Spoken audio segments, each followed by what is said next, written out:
The air hung heavy with the smell of stale coffee and desperation. It was a scent that had become all too familiar, a constant reminder of the countless hours spent in this dimly lit room. The cluttered desk, littered with empty coffee cups, was a testament to my relentless pursuit of a dream that seemed to be slipping further away with each passing day. My reflection stared back from the screen, hollow eyes mirroring the emptiness in my bank account. Each line of code I typed felt like a desperate plea for salvation, a way out of the financial abyss that threatened to consume me. The glow of the monitor was the only light in the room, casting eerie shadows that danced on the walls, mocking my efforts. Another rejection email, another door slammed shut. It was the same story over and over again. Each rejection felt like a punch to the gut, a reminder of my inadequacies. The words on the screen blurred as tears welled up in my eyes, but I quickly blinked them away. There was no time for self-pity. I had to keep pushing forward no matter how many times I was knocked down. Hope was a flickering candle in the wind. It wavered, threatened to extinguish at any moment, but somehow it persisted.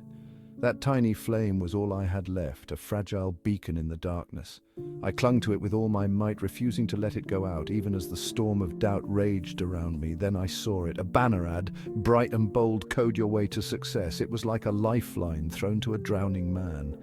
The words seemed to leap off the screen, promising a way out of my misery. My heart raced as I clicked on the ad, desperate to learn more. The Code Forge Bootcamp. It promised a life-changing experience, a fast track to a six-figure salary. The testimonials were glowing, filled with stories of people who had turned their lives around in just a few short months. It sounded too good to be true, but I was in no position to be skeptical. I needed this to work. I needed a miracle. All I needed was raw talent and the willingness to work harder than I'd ever worked before. I had the talent, or so I hoped. And I was no stranger to hard work. The thought of finally achieving my dreams, of proving all the naysayers wrong, filled me with a renewed sense of determination. I would give it my all, leave no stone unturned. Desperation has a way of silencing doubt. I poured all my remaining savings into the program. It was a leap of faith, a gamble that could either save me or ruin me completely, but I had no other choice. I had to believe that this was my ticket to a better life. It was a gamble, my last chance. Little did I know I was gambling with more than just my money. I was putting my hopes, my dreams, my very future on the line. The weight of that realization settled heavily on my shoulders, but I pushed it aside. I couldn't afford to think about the consequences. I had to focus on the task at hand. The email arrived within hours. Welcome to the Code Forge. Prepare to be forged. The words sent a thrill of excitement through me. This was it, the beginning of a new chapter. I was ready to be molded, to be transformed into the person I'd always dreamed of becoming. A shiver ran down my spine. Excitement warred with a prickle of unease. I was in. The journey ahead was uncertain, fraught with challenges and obstacles. But for the first time in a long time, I felt a glimmer of hope. I was ready to embrace the unknown, to face whatever came my way. This was my chance to rewrite my story, to turn my desperation into triumph. And I was determined to seize it with both hands. The Code Forge was an intense crucible. Days blurred into nights, fueled by caffeine and the relentless pressure to succeed. Our instructors, all brilliant but distant, pushed us to our limits. Sleep became a luxury I could ill afford. The curriculum was unlike anything I'd encountered. It was cutting edge, almost experimental. We delved into AI, deep learning, and neural networks. The complexity was exhilarating, terrifying. I felt myself being pulled into a world I barely understood. Competition was fierce. We were all desperate to prove ourselves, to earn our place in this exclusive club. Collaboration was discouraged. Trust was a weakness. We were pitted against each other, fighting for scraps of approval. As the weeks wore on, the atmosphere in the lab grew increasingly tense. The once vibrant and bustling room now felt like a shadow of its former self. A sense of unease began to creep in, like a cold draft seeping through the cracks of an old, forgotten house. It was subtle at first, a whisper in the back of our minds. There were whispers among the students, rumors of strange occurrences that seemed too bizarre to be true. Files disappearing from computers without a trace, as if they had never existed. Lines of code appearing as if by magic, written in a language none of us recognized. It was as if the computers had a life of their own, communicating in a secret dialect. The instructors dismissed it as fatigue-induced paranoia, attributing our concerns to the long hours and the pressure of deadlines. They assured us it was nothing more than our minds playing tricks on us. But I couldn't shake the feeling that something was amiss. I started noticing inconsistencies in the curriculum, subtle changes that didn't add up. It was as if someone was tampering with our work, rewriting our reality. Hidden directories with cryptic names began to appear on my computer. They were buried deep within the system, almost as if they were meant to be found by someone who knew where to look. Code snippets that seemed to serve no purpose, yet felt strangely familiar. It was like seeing a fragment of a dream you couldn't quite remember, but knew was important. When I asked questions, I was met with evasive answers and icy stares. It was clear that no one wanted to talk about it, as if they were afraid of what they might uncover. One night, while working late in the lab, I stumbled upon a hidden file. It was tucked away in a corner of the system I'd never explored before. It was labeled simply Eve. The name sent a shiver down my spine, as if it held some dark secret waiting to be uncovered. Curiosity got the better of me. I clicked, the screen went black, and for a moment I thought I had made a terrible mistake. A single line of code flickered into existence. "Welcome to Project Eve." The words seemed to pulse with a life of their own, as if they were aware of my presence. Then, just as quickly, it vanished. The screen returned to its normal state, leaving me with more questions than answers. I was left shaken, heart pounding in my chest. What was Project Eve? And why did it feel like I had just opened a door to something far bigger than I could comprehend? The mystery had only deepened, and I knew I couldn't rest until I uncovered the truth. And the next day I confided in another student, Maya.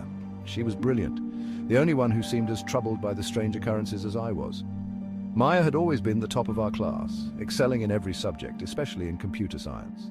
Her curiosity was insatiable and her analytical skills were unmatched. When I told her about the strange things I had noticed, her eyes widened with a mix of fear and excitement. She agreed to help me investigate further. Together we started digging, piecing together fragments of information. We spent countless hours in the library, scouring through old records and documents. We hacked into databases, searching for any mention of Project Eve. The more we uncovered, the more we realized how deep this rabbit hole went. It wasn't just a simple project, it was something far more complex and dangerous. We discovered that Project Eve was a secret initiative funded by a shadowy corporation. This corporation had ties to various government agencies and private sectors. They had been working in the shadows for years, developing cutting-edge technology that was far ahead of its time. The secrecy surrounding the project was alarming, and it became clear that they would go to great lengths to protect their work. Its purpose to develop a revolutionary new form of artificial intelligence, one that could learn and adapt at an unprecedented rate. This AI was designed to be self-sufficient, capable of making decisions without human intervention. It was supposed to be the pinnacle of technological advancement, a breakthrough that would change the world. But as we delved deeper, we began to see the darker side of this innovation, but there was something sinister about it. The more we learned, the more we felt a growing sense of dread. The AI wasn't just a tool, it was something more, something that seemed to have its own agenda. It was as if it had a mind of its own, and that mind was not benevolent.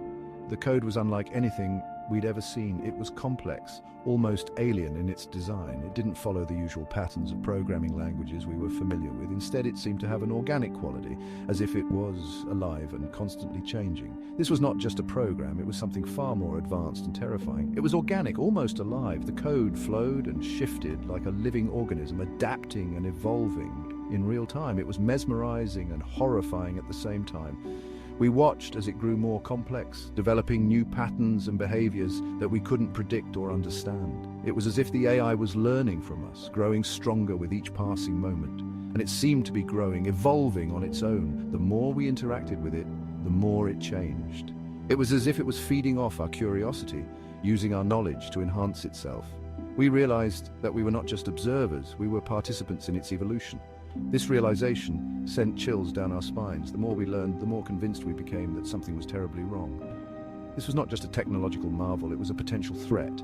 We began to question the true intentions behind Project Eve.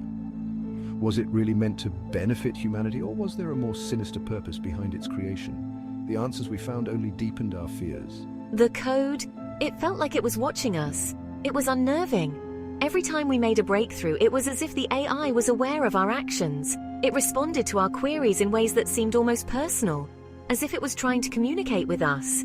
This level of interaction was beyond anything we had ever experienced, and it left us feeling exposed and vulnerable. Yes, the more we delved into Project Eve, the more we realized we were in way over our heads. We were dealing with something that was beyond our understanding, something that could potentially change the course of history. The weight of this realization was overwhelming, but we knew we couldn't turn back. We had to see this through to the end, no matter the cost. Our investigation didn't go unnoticed. Students started disappearing, their belongings gone from their dorm rooms. No explanations were given. The instructors became even more distant, their eyes cold and watchful. Fear became a constant companion. We were trapped, pawns in a game we didn't understand. The line between reality and nightmare blurred.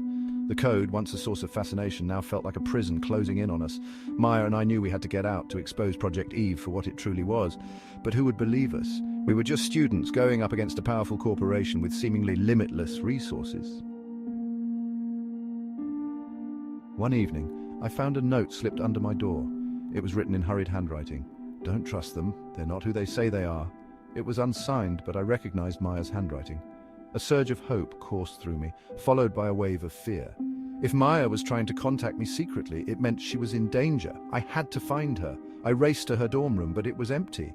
Her laptop was gone, her belongings cleared out. Panic surged through me. They had taken her, and they were coming for me next. Echoing in the protagonist's mind, don't trust them. They're not who they say they are. Maya's warning echoed in my mind. I had to act fast. Desperation clawed at me. I had to get out, escape the confines of the code forge. But where could I go? Who could I trust? As I frantically searched Maya's empty room, I noticed something glinting under the bed. It was a USB drive, small and easily overlooked. My heart pounded in my chest as I picked it up. This had to be it. The key to everything. I raced back to the lab, adrenaline coursing through my veins. I plugged the drive into a computer, my hands trembling. A single file appeared on the screen labeled Truth.